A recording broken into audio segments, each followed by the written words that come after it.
हाँ तो फ्रेंड्स कहते हैं कि सपना एक देखोगे तो मुश्किलें हजार आएंगी, पर वो मंजर बड़ा खूबसूरत होगा जब कामयाबी शोर मचाएगी। आइए इसी मोटिवेशन के साथ रोज की तरह आज भी आपका स्वागत है फोकस ऑन करियर क्लासेस में। सेट नंबर 38 देखेंगे। इस क्वेश्चन का पीडीएफ जो है इसी वीडियो के डिस्क्रिप्शन बॉक्स में एक लिंक दिया गया है, आप जाकर के वहां से डाउनलोड कर सकते हैं। और एक हमारे टेलीग्राम पे चैनल बना हुआ है जिसका नाम है फोकस ऑन करियर क्लासेस। आप वहां पर अगर ज्वाइन करते हैं तो इससे आपको ये बेनिफिट मिलता है कि आपको सभी सेट आज तक जितना 38 सेट जो कराया जा रहा है एक साथ वहां पे पीडीएफ आपको मिल जाएगा। ठीक है, चलिए आज देखते हैं हम लोग पहला क्वेश्चन।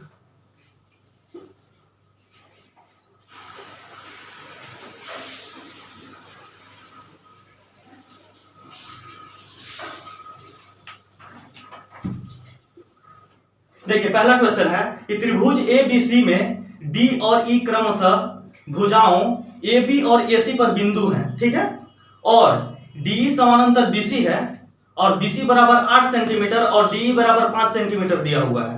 यदि त्रिभुज ADE का क्षेत्रफल जो है 45 सेंटीमीटर स्क्वायर है तो त्रिभुज ABC का क्षेत्रफल ज्ञात करना है। ठीक है, देखिए क्वेश्चन के अकॉर्डिंग कह रहा है कि ABC एक त्रिभुज है, ABC एक त्रिभुज है। ठीक है, जिसपे AB भुजा और AC भुजा पर दो बिंदु दिया हुआ है, D और E दिया हुआ है। और क्वेश्चन में बोल रहा है कि ये जो DE जो लाइन है से BC भुजा का क्या है, समानांतर है। ठीक है, और जो बोल रहा है कि DE बराबर जो दिया हुआ है वो 5 सेंटीमीटर दिया हुआ है और BC बराबर जो दिया हुआ है 8 सेंटीमीटर दिया हुआ है। ठीक है, तो क्वेश्चन में अकॉर्डिंग एक बात और है कि ADE का जो क्षेत्रफल जो दिया हुआ है वो दिया हुआ है 45 सेंटीमीटर स्क्वायर दिया हुआ है। ठीक है, तो त्रिभुज ABC का क्षेत्रफल आपको ज्ञात करना है। ठीक है, देखिए एक प्रकार का ये थ्योरम है। ठीक है, यहां से अगर आप पढ़ते हैं इस टाइप का क्वेश्चन तो यहां से डायरेक्ट लिख सकते हैं त्रिभुज ABC का क्षेत्रफल बटा त्रिभुज DEF का क्षेत्रफल बराबर ABC का भुजा क्या दिया हुआ है, BC दिया हुआ है, तो हम BC का क्या लिख देंगे, होल स्क्वायर डिवाइडेड बाय त्रिभुज ADE का एक भुजा दिया हुआ है क्या, DE दिया हुआ है, तो DE का हम क्या लिख देंगे, स्क्वायर लिख देंगे। ठीक है, यहां से हमको क्या फाइनल मिलता है कि हम बोल सकते हैं कि BC बराबर कितना है, 8 का स्क्वायर लिख देंगे और DE जो दिया हुआ है वो 5 सेंटीमीटर दिया हुआ है तो 5 का स्क्वायर लिख देंगे। ठीक है, चलिए यहां से अगर आगे वैल्यू को अगर पुट किया जाए तो हमको क्वेश्चन में पूछा है कि त्रिभुज ABC का क्षेत्रफल ज्ञात करना है, तो उसको वैसे ही छोड़ देंगे। त्रिभुज ABC का क्षेत्रफल डिवाइडेड बाय त्रिभुज DEF का क्षेत्रफल आपको पता है कितना दिया हुआ है, 45 दिया हुआ है, तो यहाँ पर 45 लिख देंगे। ठीक है, आगे हम लोग देखेंगे कि BC का वैल्यू कितना दिया हुआ है, 8 दिया हुआ है, तो कितना 8 का स्क्वायर मतलब कि 64 डिवाइडेड बाय 5 का स्क्वायर यानी कि 25 लिख देंगे। ठीक है, यहां से हम लोग क्या लिखेंगे कि त्रिभुज ABC का जो क्षेत्रफल हो जाएगा, क्षेत्रफल जो हो जाएगा से लिख सकते हैं कि 64 गुना 45 डिवाइडेड बाय क्या, 25 लिख देंगे। ठीक है, यहां से अगर हम लोग कट करते हैं तो 5 पचे 25 और 5 9 45, अगर ऊपर में अगर गुना करते हैं तो हम लिख सकते हैं 9 चौके 36 के 6 हाथ में 3 और 9 छक्का 54 3 57 बटा 5। अगर इसको अगर कट करते हैं तो हमारा जो आ जाएगा 115.2 सेंटीमीटर स्क्वायर जो आ जाएगा, तो त्रिभुज ABC का हमारा क्षेत्रफल आ जाएगा। ठीक है, जो कि पहला का ऑप्शन नंबर जो हो जाएगा वो हमारा हो जाएगा A। ठीक है, चलिए क्वेश्चन नंबर 2 देखते हैं।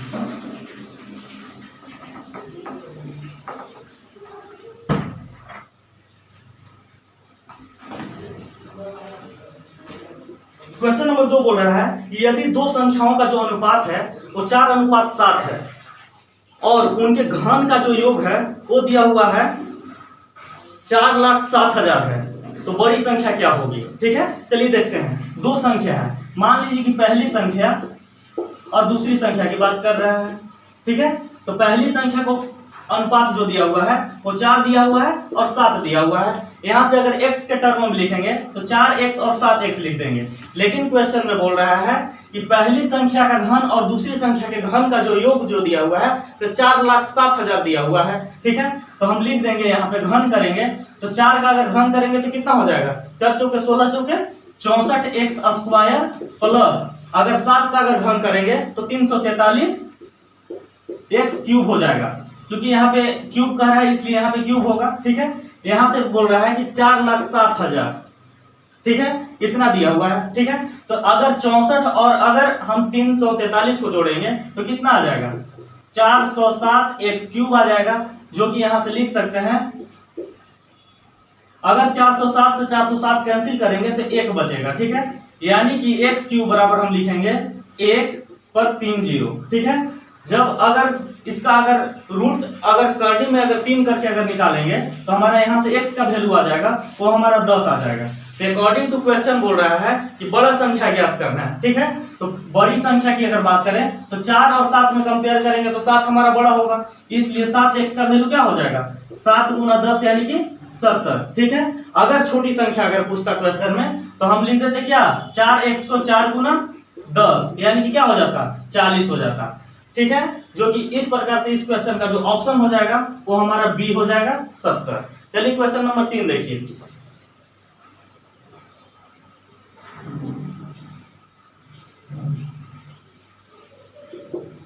क्वेश्चन नंबर 3 कह रहा है कि निर्देशांक अक्षों और रेखा 2x + 3y = 6 है के द्वारा निर्मित त्रिभुज का क्षेत्रफल ज्ञात करना है। ठीक है, एक इक्वेशन दिया हुआ है 2x + 3y = 6 दिया हुआ है। ठीक है, अब इससे जो एक रेखा बनेगा यानी कि एक जो त्रिभुज बनेगा उसका बोल रहा है क्षेत्रफल ज्ञात करने के लिए। तो यहां से हम क्या लिख सकते हैं, अगर x बराबर अगर 0 पुट करते हैं तो y का वैल्यू क्या आ जाएगा, देखिए y का वैल्यू 2 आ जाएगा, एक टर्म फाइंड आउट हो गया।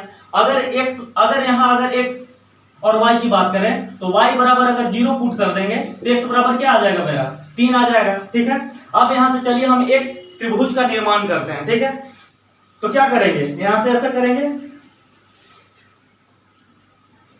1 2 3। ठीक है,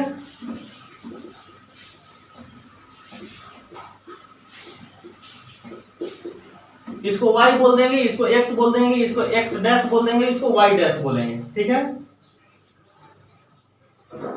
ये क्या हो जाएगा, माइनस में यहाँ पे हो जाएगा। ठीक है, यहां से बात करें तो 1 2 3 ये सब भी क्या हो जाएगा, माइनस में। देखिए पहला टर्म की अगर बात करें तो x बराबर अगर 0 पुट करेंगे तो y बराबर कितना आएगा, 2। तो x बराबर अगर 0 हम पुट किए तो y बराबर कितना आया, 2, यानी कि एक पॉइंट हमारा यहाँ आ गया। ठीक है, देखिएगा और बोल रहा है कि x बराबर अगर 3 पुट करेंगे तो y बराबर 0 करना है। तो दूसरा बार में x बराबर क्या करना है, 3 पुट करना है, तो y बराबर 0। ठीक है, तो अब इससे जो लाइन बनेगा, इससे जो लाइन बनेगा इसी का जो इक्वेशन हो जाएगा वो हो जाएगा 2x + 3y = क्या, 6 हो जाएगा। ठीक है, तो अब बताना है कि ये जो त्रिभुज बना इसका क्षेत्रफल क्या होगा।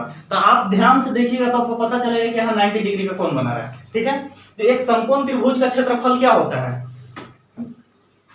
समकोण त्रिभुज का क्षेत्रफल 1/2 गुना बेस गुना क्या होता है, हाइट, यानी कि आधार गुना ऊंचाई होता है। यहां से अगर बात करें तो क्या हो जाएगा, 1/2 और बेस हमारा कितना है 1 2 3, यानी कि यहां से यहां तक की कुल दूरी बोले तो 3 हो जाएगा। ठीक है, और अगर हाइट की बात करें तो 1 और 2 यानी कि 2 पॉइंट हुआ, 2 से 2 कैंसिल हो जाएगा, तो हमारा जो हो जाएगा 3 वर्ग इकाई जो हो जाएगा तो हमारा क्या हो जाएगा, इस त्रिभुज का क्षेत्रफल हो जाएगा।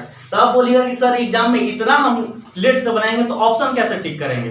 तो आपके लिए एक और व्यवस्था है कि जब भी इक्वेशन का फॉर्म अगर दिया हुआ है ax + by = c दिया हुआ है इस टाइप का फॉर्म में, तो जब भी उसका आपको क्षेत्रफल निकालना है तो बिना त्रिभुज बनाए हुए आप क्षेत्रफल निकाल सकते हैं। उसका फॉर्मूला जो होता है क्षेत्रफल का, देखिएगा 1/2 c² bc होता है। ठीक है, इस प्रकार से आप निकाल सकते हैं जल्दी से। ठीक है, तो यहां से करेंगे तो 1/2 अब c का स्क्वायर करेंगे तो कितना हो जाएगा, 6 गुना 6 36, और अगर b और c की बात करें तो 3 गुना क्या हो जाएगा, 6 हो जाएगा।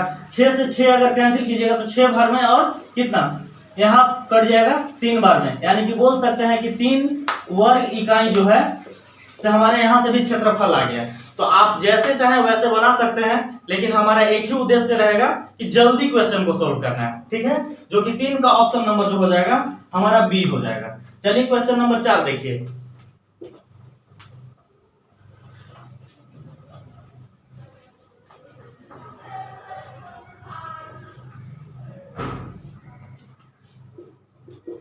देखिए क्वेश्चन नंबर 4 है कि एक रेलगाड़ी 600 मीटर लंबे प्लेटफॉर्म को 50 सेकंड में पार करता है और जबकि 900 मीटर लंबे दूसरे प्लेटफॉर्म को 60 सेकंड में पार कर जाता है। ठीक है, तो ट्रेन का लंबाई ज्ञात करना है। ठीक है, देखिए ट्रेन का लंबाई की अगर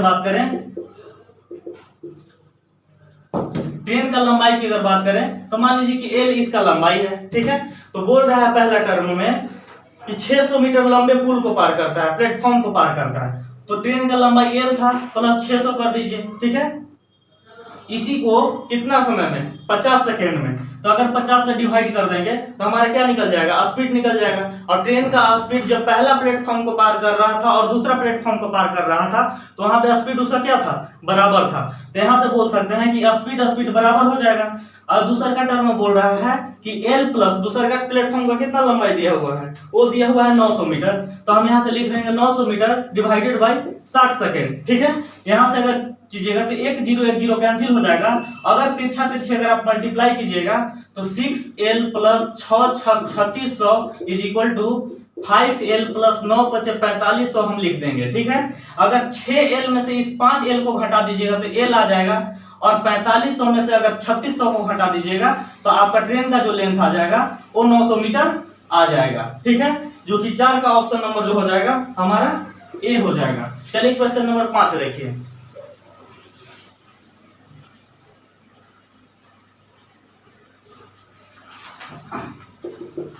देखिए 5 नंबर क्वेश्चन है कि कितने प्रतिशत वार्षिक ब्याज की दर से चक्रवृद्धि ब्याज की दर पर 57,600 रुपए की राशि एक वर्ष में बढ़ करके 72,900 हो जाएगी, जबकि ब्याज की गणना जो है अर्धवार्षिक चक्रवृद्धि ब्याज पर की जाती है। ठीक है, चलिए देखिए दर फाइंड करना है, हमको फाइंड करना है रेट।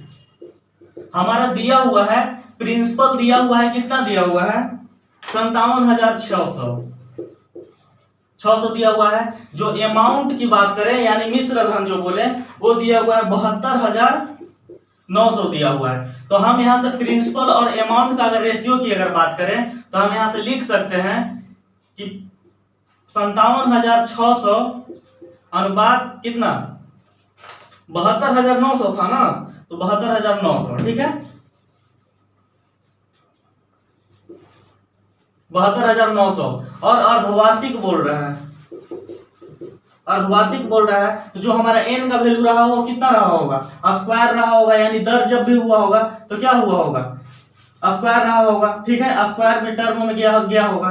तो हम क्या कर सकते हैं कि अगर यहां से अगर कट करें तो क्या हो जाएगा, 2 0 से 2 0 कैंसिल हो जाएगा। चूंकि स्क्वायर हुआ होगा तो इसको क्या करेंगे, रूट कर लेंगे। ठीक है, अगर 576 का अगर रूट कीजिएगा तो 24 आ जाएगा और 729 का अगर रूट कीजिएगा तो कितना हो जाएगा, यहां से हो जाएगा 27। ठीक है, अगर आगे की बात करें तो पहले से बोल सकते हैं कि प्रिंसिपल जो था से 24 था, अब जाकर के टोटल अमाउंट जो हो गया तो कितना हो गया 27। तो ब्याज का रेट कितना रहा होगा, तो हम ब्याज का रेट यहां से निकाल लेंगे।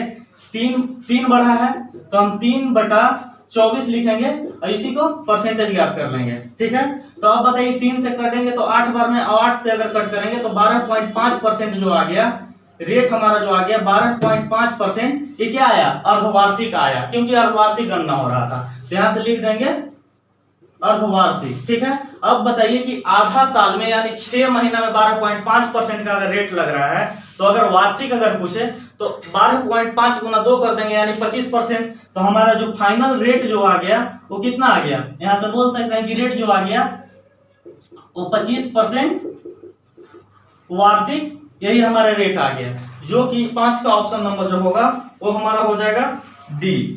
चलिए क्वेश्चन नंबर 6 देखिए।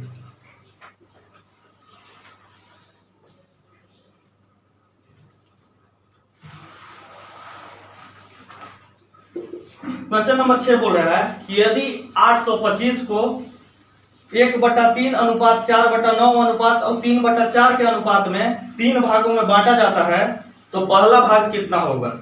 देखिएगा 3 भाग में बांटना है, तीनों भाग का जो रेशियो दिया हुआ है वो दिया हुआ है 1/3 अनुपात 4/9 अनुपात और दिया हुआ है 3/4 दिया हुआ है। ठीक है, और टोटल जो रुपया है वो कितना है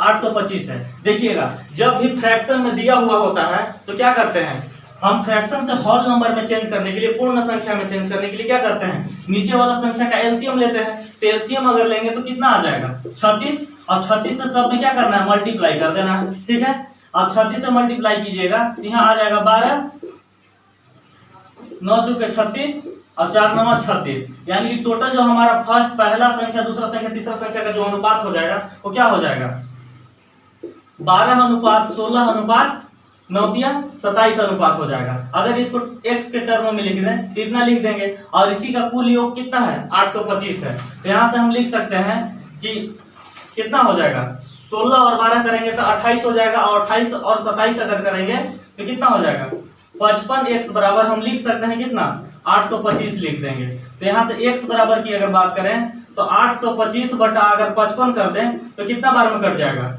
15 बार में। ठीक है, तो x का वैल्यू 15 आ जाएगा। ठीक है, तो अब बोल रहा है कि पहला भाग कितना होगा, तो पहला भाग कितना है, पहला भाग बराबर हम लिख देंगे 12x। तो 12x बराबर लिखेंगे 12 गुना 15 लिख देंगे। ठीक है, 12 गुना अगर 15 करेंगे तो कितना हो जाएगा 180 जो आ जाएगा, यही हमारा क्या आ जाएगा, आंसर आ जाएगा, जो कि 6 का ऑप्शन नंबर जो हो जाएगा वो हमारा हो जाएगा डी। चलिए क्वेश्चन नंबर 7 देखिए।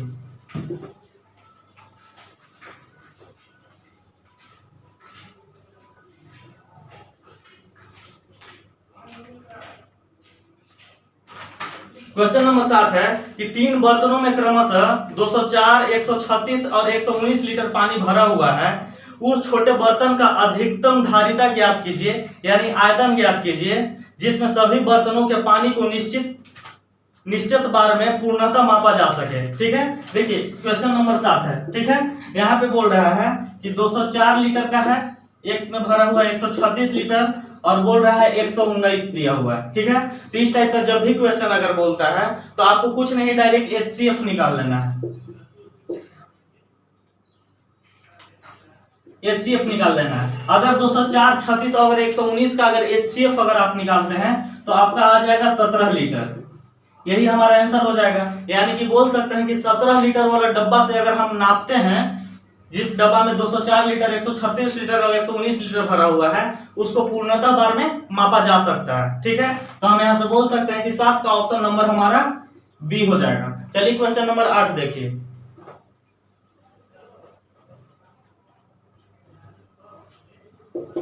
आठ नंबर क्वेश्चन देखिए, बोल रहा है कि ए तथा बी के लागत मूल्यों का जो योग है वो दिया हुआ है 1200, तथा ए तथा बी के विक्रय मूल्यों का जो योग है 1390 है। यदि ए तथा बी के क्रमशः 10% और 20% का लाभ कमाया जाता है तो ए और बी के लागत मूल्यों का अनुपात ज्ञात करना है। ठीक है, देखिए मान लीजिए कि ए को खरीदा गया था 100 रुपया में और बी को खरीदा गया था कितना, y रुपया में, और दोनों का जो लागत मूल्य है वो 1200 है। तो हम यहाँ से लिख देंगे कि x + y बराबर 1200। ठीक है, लेकिन क्वेश्चन के अकॉर्डिंग एक और बात कहा जा रहा है कि x पहला पर 10% का लाभ कमाया जा रहा है। ठीक है, और दूसरा पर 20% का लाभ, यानी कि y 120/100। अब इसी का जो योग है वो दिया हुआ है 1390 रुपया, क्योंकि दोनों वस्तुओं का जो विक्रय मूल्य का जो योग था वो 1390 रुपया था।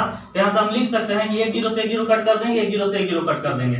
यहाँ से लिख सकते हैं कि 11x + 12y, ठीक है, बट्टा में 10 होगा। ठीक है, और 1390, तो इस 10 को हम डायरेक्ट ले जाकर के वहां पे लिख दे रहे हैं। ठीक है, तो यहां से हम लिख देंगे तो 1390, 1 0 और बढ़ जाएगा। तो इक्वेशन नंबर फर्स्ट मान लीजिए, इक्वेशन नंबर 2 मान लीजिए। ठीक है, यहां से अगर बात करें तो इक्वेशन नंबर अगर 2 में से अगर फर्स्ट को अगर घटा देते हैं तो देखिए क्या आता है। ठीक है, तो यहां से पहले लिखा हुआ है 11x + 12y = 13,900। तो यहां से घटाएंगे x + y = कितना, 1200। देखिए यहाँ पर पहला अंक कितना है, 11x है, और यहाँ x है। तो हम क्या करते हैं कि 11 से हम मल्टीप्लाई कर देते हैं इसमें। ठीक है, ऐसे ही बनाया जाता है। तो फाइनल जो आ जाएगा 11x + 12y = 13,900 आ गया। ठीक है, यहाँ से अगर करें तो 11x + 11y = कितना, 1200 में अगर 11 से गुना करेंगे तो कितना, 132,000, यही आ जाएगा। ठीक है, अगर पहला इक्वेशन दूसरा इक्वेशन में से अगर पहला इक्वेशन को घटाते हैं तो क्या आएगा, यहाँ साइन चेंज हो जाएगा। ठीक है, तो अब बताइए कि 11x और -11x क्या हो जाएगा, कट जाएगा। ठीक है, 12y में से 11y घटाएंगे तो y बच जाएगा, और 13,900 में से अगर 13,200 अगर घटा दें तो y का वैल्यू जो आ जाएगा वो हमारा कितना आ जाएगा, 700। अब देखिए y का वैल्यू जब 700 आ गया तो x का वैल्यू क्या आ जाएगा, 500 आ जाएगा। तो हम बोल सकते हैं कि x बराबर 500 आ जाएगा और y बराबर कितना, 700 आ जाएगा। यही दोनों संख्या का अनुपात निकालना था। तो अनुपात बराबर लिख देंगे x अनुपात y बराबर कितना, 5:7। यही हमारा क्या हो जाएगा, आंसर हो जाएगा। यानी कि पहला और दूसरा का जो लागत मूल्य जो लगा होगा उसका अनुपात 5:7 हो जाएगा। ठीक है, जो कि 8 का ऑप्शन नंबर हमारा ए हो जाएगा। चलिए क्वेश्चन नंबर 9 देखिए।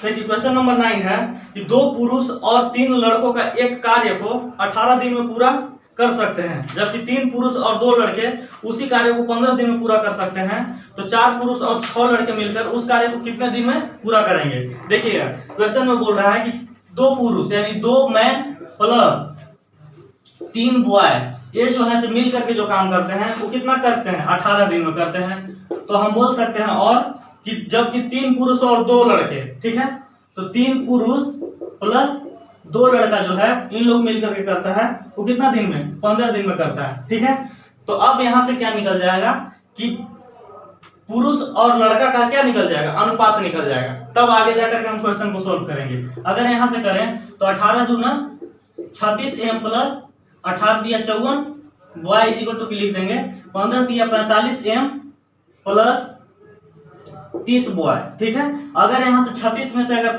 इस 36 को अगर इधर ले जाते हैं तो क्या लिख देंगे, 54 में से अगर 30 घटा देंगे तो क्या निकल जाएगा, 24 बॉय बराबर अगर 36 को अगर घटा देंगे तो कितना हो जाएगा, 9m। यानी कि बोल सकते हैं कि 3 तिहाई 9 और 8 तिरिके 24। यानी कि बोल सकते हैं कि बॉय और मैन का जो रेशियो आ गया वो हमारा आ गया 8 अनुपात क्या आ जाएगा, 3 आ जाएगा। ठीक है, अब यहां से क्वेश्चन में बोल रहा है कि 4 पुरुष और 6 लड़के कितने दिन में काम करेंगे। तो कोई भी एक टर्म को आप ले लीजिए, तो यहां से हम ले लेंगे तो 2 मैन प्लस 3 बॉय कितना दिन में, 18 दिन में कर रहे थे। तो क्वेश्चन के मुताबिक कह रहा है कि 4 पुरुष और 6 लड़के। ठीक है, तो 4 पुरुष मैन की जगह पर 4 मैन प्लस 6 लड़के, ठीक है, कितना दिन में करेंगे, तो मान लीजिए कि x दिन में करेंगे। यहां से अगर हम फाइनल फाइंड करते हैं तो देखिए m के जगह पर कितना पुट कर सकते हैं, 3, यानी कि 3 गुना 6 और कितना बॉय की जगह पर 8, 8 तिरिके 24 गुना 18 और यहाँ पे क्या लिख देंगे, m के जगह पर कितना 3, 4 3 12 प्लस 8 6 कितना हो जाएगा 48 और यहाँ से अगर करेंगे तो x। अगर हम यहाँ से अगर फाइनल बात करें तो 24 प्लस 6 30 हो जाएगा, 30 गुना 18 डिवाइडेड बाई कितना हो जाएगा, यहाँ से 60 हो जाएगा। ठीक है, x का वैल्यू तो 30 गुना 60 और 2 से 9 बार में, यानी कि x का जो हमारा फाइनल वैल्यू आ गया वो कितना आ गया, 9 दिन आ गया। ठीक है, यानी कि हम कह सकते हैं कि जो काम को 2 पुरुष और 3 लड़का मिलकर के 18 दिन में कर रहे थे उसी काम को 4 पुरुष और 6 लड़का मिलकर के 9 दिन में करेंगे। देखिएगा इस क्वेश्चन को एक और तरीका से बनाया जा सकता है, हम बताते हैं सेकेंड मेथड। इसमें क्या कंसीडर करना है कि फर्स्ट हमको बोल रहा था कि 2 पुरुष और 3 बॉय यानी 3 लड़का 18 दिन में कर रहे थे। ठीक है, तो इसी के जगह पर क्या हो रहा था क्वेश्चन में, लास्ट में देखिएगा तो यहाँ पे हो रहा था 4 पुरुष और 6 बॉय। तो अब बताइए कि 2 पुरुष और 3 बॉय मिल करके क्या हो रहा था, 18 दिन में काम कर रहे थे। तो अब इन लोग का संख्या जो है से डबल हो जा रहा है, 2 से 4 हो जा रहा है और 3 से क्या हो जा रहा है 6। तो लगने वाला जो समय हो जाएगा वो क्या हो जाएगा, आधा, यानी कि 18। तो यहाँ से क्या आ जाएगा, डायरेक्ट 9 दिन हमारे यहाँ से भी आ जाएगा। ठीक है, लेकिन बेसिक्स मेथड है बनाने का थोड़ा सा लॉन्ग टूर में, तो आपको पहले बेसिक्स बता दिए, इसके बाद शॉर्ट बता दिए। ठीक है, इसी प्रकार जो 9 का जो ऑप्शन नंबर हो जाएगा वो हो जाएगा हमारा ए। चलिए क्वेश्चन नंबर 10 देखिए।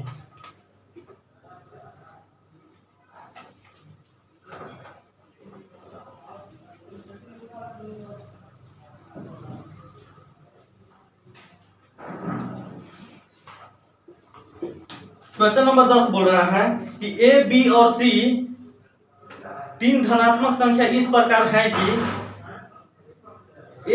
ए बी का 70% और बी सी का 40% है।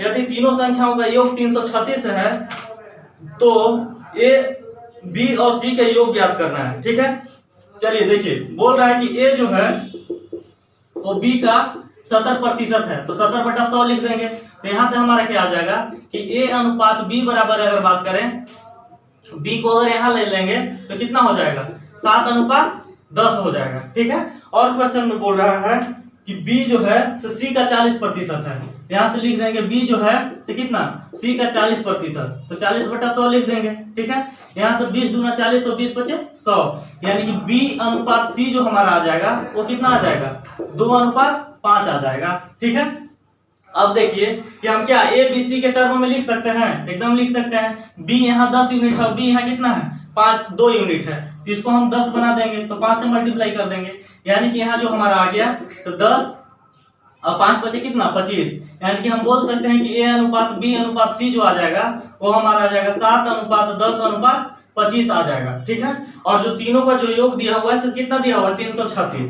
यानी कि बोल सकते हैं कि x के टर्म में अगर लिखें तो हम बोल सकते हैं कि 336 जो है 336 जो दिया हुआ है उसको हम क्या कर देंगे, इस सबको जोड़ देंगे। तो यहाँ से अगर जोड़ेंगे तो कितना हो जाएगा 25, और अगर 10 बोले तो 35 और 7 कितना हो गया 42, यानी कि बोल सकते हैं कि 42x बराबर 336। तो हम अगर x का वैल्यू अगर फाइंड करें तो हम लिख सकते हैं 336 बटा कितना 42 कर देंगे, जो कि हमारा 8 बार में आ जाएगा। तो x का वैल्यू हमारा कितना आ गया 8 आ गया। तो क्वेश्चन में पूछ रहा था कि b और c का योग ज्ञात कीजिए, तो अब बताइए कि b और c यानी कि कितना 25 10 35 x का वैल्यू ज्ञात करना है। तो b और c बराबर हम क्या लिख सकते हैं 35x, और x के जगह पर क्या लिख देंगे 8। अगर यहां से अगर मल्टीप्लाई कीजिएगा तो 8 × 40 की 0 हाथ में 4, और 8 × 24 4 28, यानी कि बोल सकते हैं कि b और c का जो योग हो जाएगा वो हमारा 280 हो जाएगा, जो कि 10 का ऑप्शन नंबर जो हो जाएगा वो हमारा हो जाएगा ए। चलिए क्वेश्चन नंबर 11 देखिए।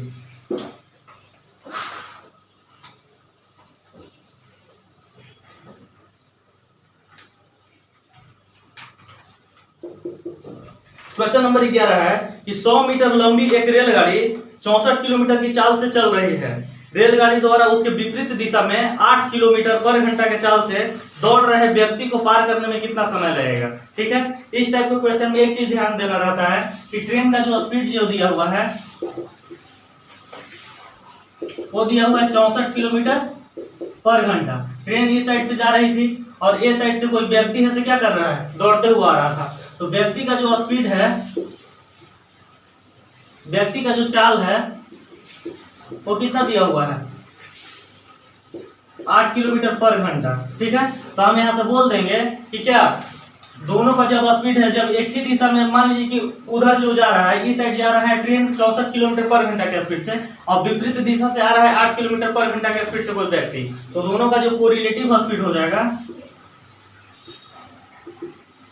कोरिलेटिव स्पीड जो हो जाएगा वो क्या हो जाएगा आपस में जुड़ जाएगा। तो 64 और 8 कितना हो जाएगा 72 किलोमीटर पर घंटा। ठीक है, अगर मीटर पर सेकंड में अगर इसको चेंज करें तो हम लिख सकते हैं कि 72 × 5/18 तो 4, यानी कि 20 मीटर पर सेकंड के स्पीड से इन लोग का क्या हो जाएगा कोरिलेटिव स्पीड हो जाएगा, चाल हो जाएगा। ठीक है, अब बोल रहा है क्वेश्चन को कि 100 मीटर लंबी ट्रेन है। ठीक है, तो ट्रेन का जो क्या निकल जाएगा कितना समय में पार करेगी, तो 100 मीटर का जब ट्रेन है तो 100 बटा क्या हो जाएगा 20 कर देंगे, तो हमारा जो 5 सेकंड जो आ जाएगा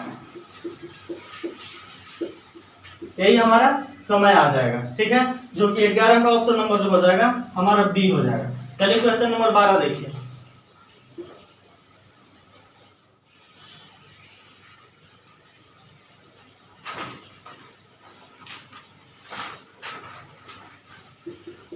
देखिए क्वेश्चन नंबर 12 है कि 78 को 2 भागों में इस प्रकार बांटा जाता है कि पहले भाग का 4 गुना और दूसरे भाग का 5 गुना का अनुपात जो है तो 14:15 है। ठीक है, तो बोल रहा है कि पहला भाग क्या हो जाएगा। मान लीजिए कि पहला भाग और दूसरा भाग की अगर बात करें, देखिएगा ध्यान से, मान लीजिए कि पहला भाग अगर x मान लें तो दूसरा भाग क्या हो जाएगा 78 - x हो जाएगा। ठीक है, अब बोल रहे हैं कि पहला भाग का 4 गुना और दूसरा भाग का 5 गुना जो है इसका अनुपात जो है 14:15 है। यहाँ से क्या लिख सकते हैं, पहला भाग का 4 गुना करेंगे तो 4x डिवाइडेड बाई 5 गुना दूसरा का, तो 5 गुना क्या लिख सकते हैं 78 माइनस x लिख देंगे, और इसी का जो अनुपात दिया हुआ है 14:15 दिया हुआ है। तो यहाँ से पहला भाग यानी कि x का मान ज्ञात करना है, तो x का हम वैल्यू निकाल लेंगे। यहाँ से अगर करेंगे तो 5 कितना हो जाएगा, 3 बार में कट जाएगा, यानी कि बोल सकते हैं कि 12x बराबर, यहाँ से अगर गुना हम करेंगे तो 14 गुना अगर 78 करेंगे तो 1092 हमारा आ जाएगा माइनस 14x।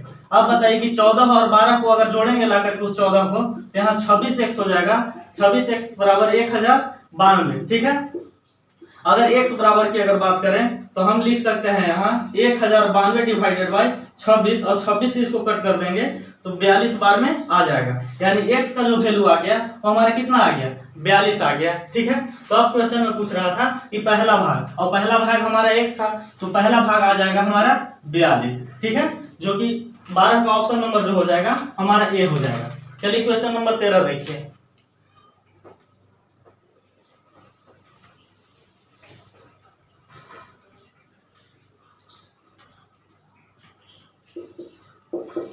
क्वेश्चन नंबर 13 बोल रहा है कि ए बी से 20% अधिक है, बी सी से 25% कम है, तो ए और सी के संबंध क्या होंगे। ठीक है, ऑप्शन में आप देख रहे हैं कि संबंध ज्ञात करना है, तो संबंध आप ज्ञात कर लीजिएगा। ठीक है, यहाँ पे ऑप्शन दिया हुआ है। ठीक है, चलिए देखते हैं।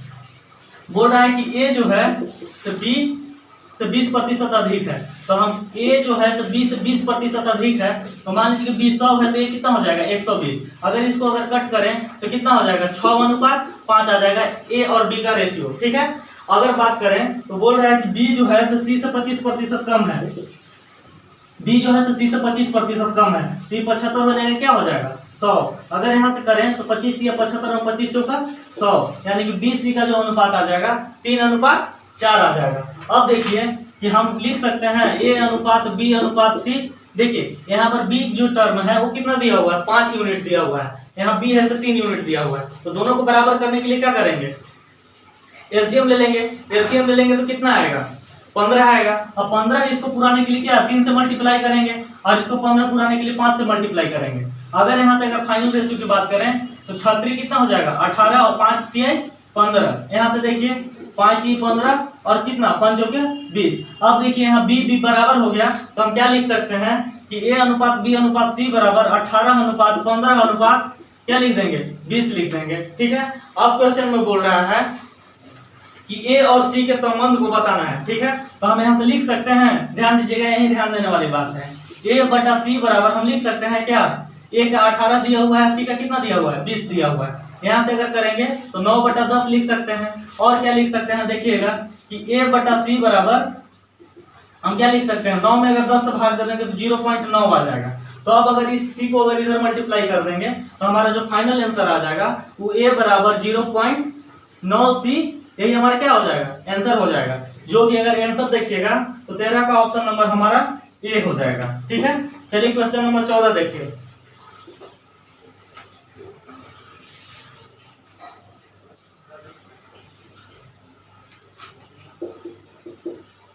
क्वेश्चन नंबर 14 है कि यदि एक समचतुर्भुज का विकर्ण जो दिया हुआ है वो दिया हुआ है 32 सेंटीमीटर और 24 सेंटीमीटर है, तो उस समचतुर्भुज का प्रत्येक भुजा ज्ञात करना है। समचतुर्भुज बोले तो उसका प्रत्येक भुजा जो होता है आपस में क्या होता है बराबर हो जाता है। ठीक है, तो समचतुर्भुज का अगर फिगर बना है तो ऐसे बनेगा, इसका भुजा आपस में क्या होता है बराबर होता है। अब इसका विकर्ण का लंबाई दिया हुआ है। ठीक है, तो एक विकर्ण ए हो जाएगा और एक विकर्ण क्या हो जाएगा ए हो जाएगा। ठीक है, तो पहला जो विकर्ण दिया हुआ है वो 32 दिया हुआ है, तो बताइए कि यहाँ से लेके यहाँ तक जो दिया हुआ है वो 32 दिया हुआ है। ठीक है, और दूसरा का विकर्ण जो दिया हुआ है वो दिया हुआ है 24 दिया हुआ है। ठीक है, तो अब बताइए कि यहाँ पे जब भी विकर्ण जो है अपना कटान बिंदु पे 90 डिग्री का कोण बना देते हैं। ठीक है, तो आप बताइए कि बड़ा विकर्ण यहाँ से लेकर के यहाँ तक जो है 32 है, तो बताइए कि यहाँ से लेकर के यहाँ तक कितना हो जाएगा 16 हो जाएगा। अब बताइए कि यहाँ से लेकर के यहाँ तक अगर 24 है तो यहाँ कितना हो जाएगा 12, क्या कि दो विकर्ण जो है एक दूसरे को मध्य बिंदु पे कटान करते हैं काटते हैं, और वहां पे जो कोण बनता है वो 90 डिग्री का कोण बनता है। ठीक है, तो हम बोल सकते हैं कि ये जो एक आ गया एक समकोण त्रिभुज आ गया, तो अगर इसको अगर बेस अगर मान लेते हैं, इसको आधार मान लेते हैं, तो ये क्या हो जाएगा, लंब हो जाएगा, और इसको क्या कर लेंगे, कर्ण बोल लेंगे। अगर कर्ण बराबर हम लिख सकते हैं, कर्ण बराबर रूट अंडर आधार का स्क्वायर प्लस लंब का स्क्वायर, तो हम यहाँ से लिख देंगे 16 का स्क्वायर प्लस 12 का स्क्वायर। अगर यहाँ से अगर लिखे 16 का स्क्वायर करें तो कितना हो जाएगा, 256 और प्लस 12 का स्क्वायर 144। अगर इसको अगर जोड़ दें तो हमारा आ जाएगा 400, और 400 का रूट करेंगे तो 20 सेंटीमीटर जो आ जाएगा से कर्ण आ जाएगा, यानी कि यहाँ से यहाँ तक बोल सकते हैं तो 20 सेंटीमीटर हो जाएगा। ठीक है, और जब ये 20 सेंटीमीटर हो जाएगा तो ये समचतुर्भुज है, तो इसका चारों भुजा जब बराबर है तो इसका प्रत्येक भुजा क्या हो जाएगा, 20 सेंटीमीटर हो जाएगा, जो कि 14 का ऑप्शन नंबर जो हो जाएगा वो हमारा हो जाएगा सी। चलिए क्वेश्चन नंबर 15 देखिए।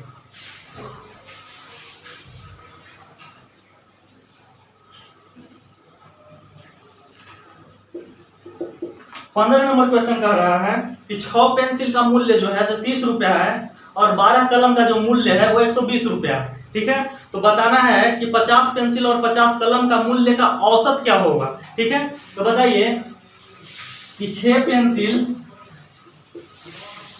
का जो मूल्य है वो 30 रुपया है, तो बताइए कि एक पेंसिल का मूल्य जो हो जाएगा तो कितना हो जाएगा, 5 रुपया हो जाएगा, सबको पता है। ठीक है, अब बोल रहा है कि 12 कलम का जो मूल्य है वो 120 रुपया है,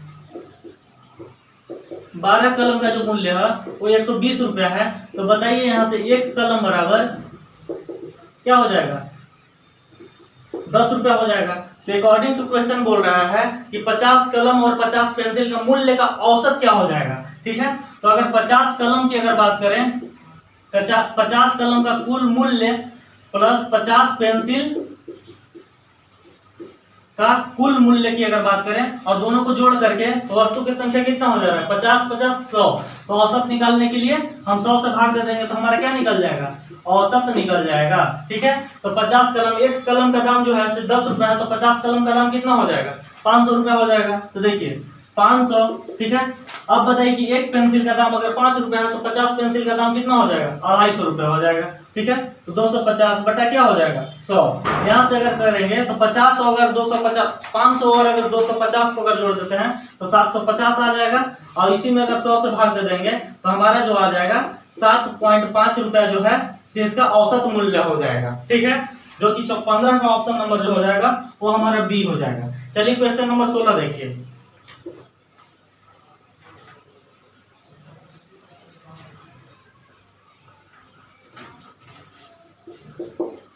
क्वेश्चन नंबर 16 बोल रहा है कि प्रथम 7 अभाज्य संख्याओं का माध्यिका ज्ञात करना है। ठीक है, माध्यिका और औसत में बहुत अंतर होता है, जो आज आपको हम बता रहे हैं। देखिए थोड़ा ध्यान से, बोल रहा है कि 7 अभाज्य संख्या, तो पहले अभाज्य संख्या लिखेंगे। अभाज्य संख्या क्या होता है, 7 को लिखेंगे तो 2 होता है, 3 होता है, 5 होता है, 7 होता है, 11 होता है, 13 होता है और 17 होता है। ठीक है, यहाँ से देखिए कितना हो गया, 1 2 3 4 5 6 7 वो हो गया अभाज्य संख्या। ठीक है, अब 7 अभाज्य संख्या का माध्यिका ज्ञात करना है, तो माध्यिका बराबर होता है, ध्यान दीजिएगा,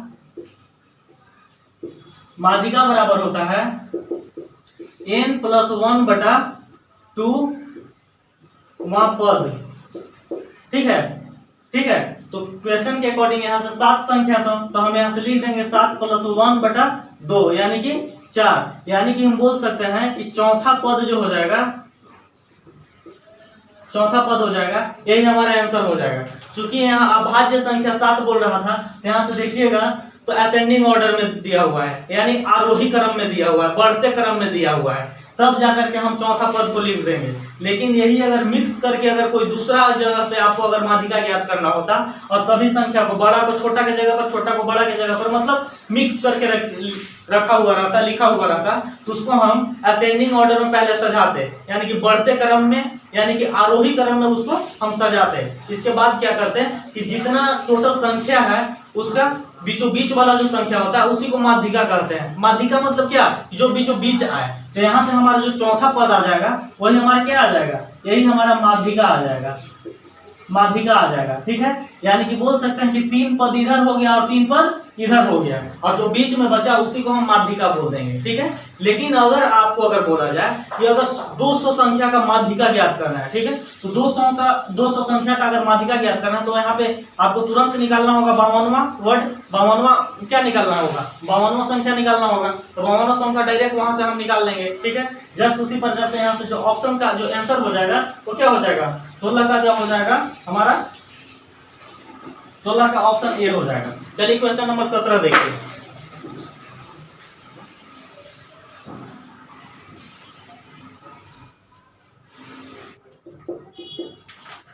देखिए 17 नंबर क्वेश्चन है कि बोल रहा है कि दो संख्याओं का अंतर है 15 है। ठीक है, तथा एचसीएफ जो दिया हुआ है और एलसीएम क्रमशः 3 और 108 है, तो बताना है कि उनके व्युत्क्रमों का अंतर ज्ञात कीजिए। ठीक है, तो देखिए पहला संख्या और दूसरा संख्या बोल रहा है, तो मान लीजिए कि पहला संख्या 3x है और दूसरा संख्या 3y है। ठीक है, इन लोगों का जो एचसीएफ दिया हुआ है वो 3 दिया हुआ है, और इन लोगों का जो अंतर दिया हुआ एलसीएम जो दिया हुआ है वो दिया हुआ है कितना, 108 दिया हुआ है, और इन लोगों का जो अंतर जो दिया हुआ है यानी कि 3x - 3y जो दिया हुआ है वो दिया हुआ है 15 दिया हुआ है। ठीक है, तो अब इन लोगों का व्युत्क्रम का अंतर ज्ञात करना है। देखिए यहां से हम क्या लिख सकते हैं कि अगर इसको हम एलसीएम बराबर लिख देंगे, एलसीएम बराबर कितना 108 लिख देंगे, तो एलसीएम क्या करेंगे, पहले हम एचसीएफ को कॉमन लेते हैं, तो अगर इसको कॉमन ले लेंगे तो 3 हो जाएगा और x और y बच जाएगा। ठीक है, इसी को हम एलसीएम कहते हैं, यहाँ से आ जाएगा 108। ठीक है,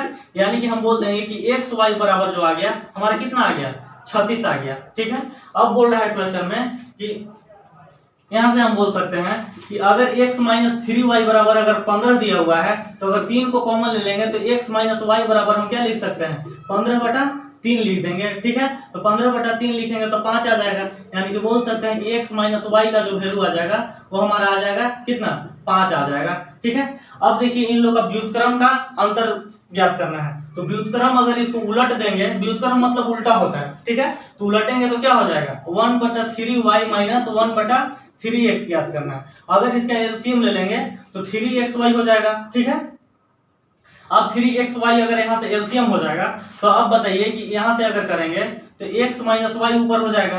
अब बताइए कि x - y का वैल्यू आपको पता है कितना, 5, और xy का वैल्यू यहाँ से क्या है, 36 है, तो 3 गुना क्या कर देंगे, 36, और यहाँ से करेंगे तो 5/36 दिया 108 जो आ जाएगा, यही हमारा व्युत्क्रम का क्या आ जाएगा, अंतर आ जाएगा, जो कि 17 का ऑप्शन नंबर जो हो जाएगा वो हमारा हो जाएगा बी।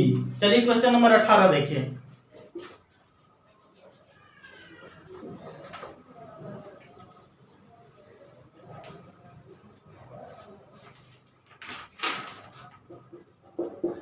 क्वेश्चन नंबर 18 देखिए, बोल रहा है कि x 8 और 27 का निरंतर अनुपात में है, तो बताना है x का मान क्या हो जाएगा। ठीक है, निरंतर अनुपात बोल रहा है तो लिखेंगे x है 8 है और दिया हुआ है 27 दिया हुआ है, यह जो है से एक निरंतर अनुपात में है यानी कि क्रमबद्ध है। इसको हम क्या लिख सकते हैं, देखिएगा x अनुपात 8 समानुपात, और जो निरंतर में है तो यानी कि 8 अनुपात क्या है, 27 है, और यहाँ से आप क्या निकाल लेंगे, x का वैल्यू निकाल लेंगे। तो x का वैल्यू की बात करें तो x/8 लिख सकते हैं, और यहाँ से लिख सकते हैं 8/27, यह से बराबर हो जाएगा। तो यहाँ से लिख सकते हैं क्या, x का अगर बात करें तो अगर इसको मल्टीप्लाई कीजिएगा तो कितना हो जाएगा, 64/27, यानी x का वैल्यू जो आ गया वो 64/27 आ गया, जो कि 18 का ऑप्शन नंबर हमारा डी हो जाएगा।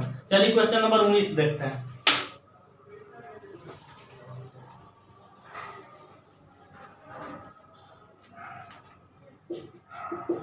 क्वेश्चन नंबर 19 है, यदि 2x + 1/3x = 5 है तो 5x divided by 6x² + 20x + 1 बराबर क्या हो जाएगा। ठीक है, दिया हुआ है, देखिएगा 2x बटा यहाँ से दिया हुआ है 5, तो दिया हुआ क्वेश्चन में ज्ञात करना है कि 5x बटा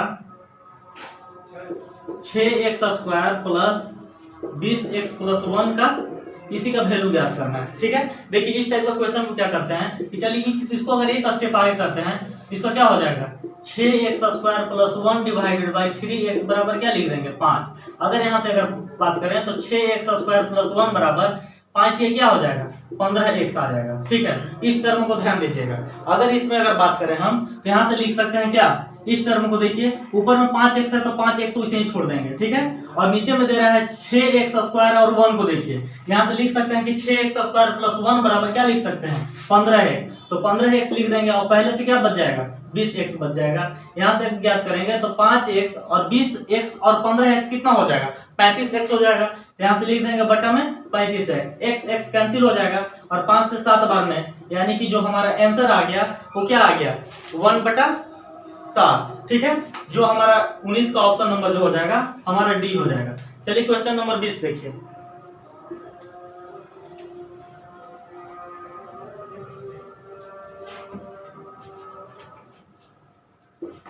क्वेश्चन नंबर 20 है कि sine square 38 degree plus cos square 38 degree का मान क्या हो जाएगा। ठीक है, देखिएगा sine square 38 degree plus cos square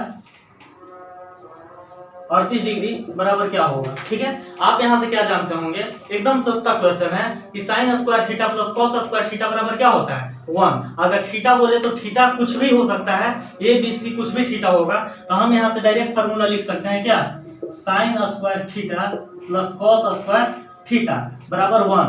बस ध्यान देना है कि ये जो थीटा है ये जो थीटा है दोनों आपस में क्या होना चाहिए बराबर होना चाहिए। यहाँ देखिए 38 डिग्री है 38 डिग्री है, तो हम बोल देंगे कि sine square 38 degree plus cos square 38 degree का डायरेक्ट वैल्यू हो जाएगा, हमारा क्या हो जाएगा एक आंसर आ जाएगा। ठीक है, जो कि हमारा 20 का ऑप्शन नंबर हमारा क्या हो जाएगा सी हो जाएगा। इस प्रकार से आज हम लोग मैथ का सेट नंबर 38 कंप्लीट किए और फिर हम लोग आगे मिलते रहेंगे एक नया सेट के साथ। Thank you.